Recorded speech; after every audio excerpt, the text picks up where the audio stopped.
The plea was joined with urgency and risk.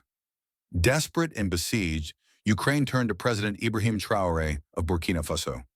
They didn't ask for troops or weapons, a lifeline, access to transport their agric exports through African ports to escape Russian naval sieges. President Traoré was stirred by a sense of fairness. His advisors urged him to say no. Help them, counseled the finance minister, and we are targets. But Traoré saw bombed hospitals, starving children, and a nation gasping for air. If we can feed the innocent, he said, we must. So Burkina Faso secretly opened its ports. Ukrainian grain poured through West Africa, rebranded as African produce, then shipped to markets closed by war. For 3 months, the operation went without a hitch, until regular inspections found something repulsive. Specialized containers, hidden in the grain, radiation traces, weapons-grade material.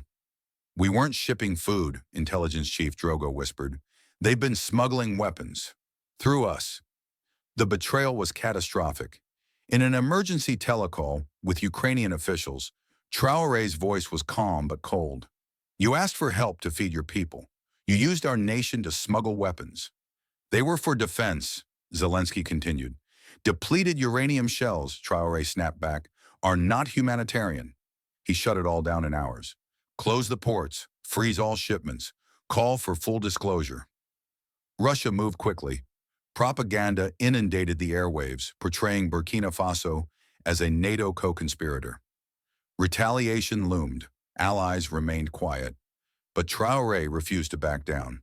He called for an emergency African Union meeting. We are not pawns, he declared to the continent's leaders. Africa must never be a proxy battleground for foreign agendas.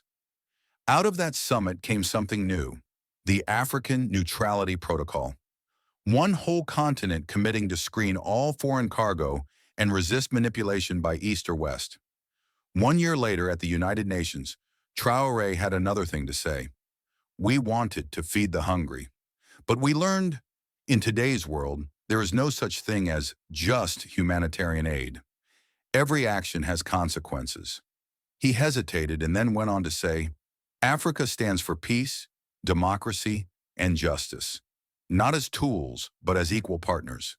The crowd rose to their feet and applauded, because his lesson wasn't Africa's alone.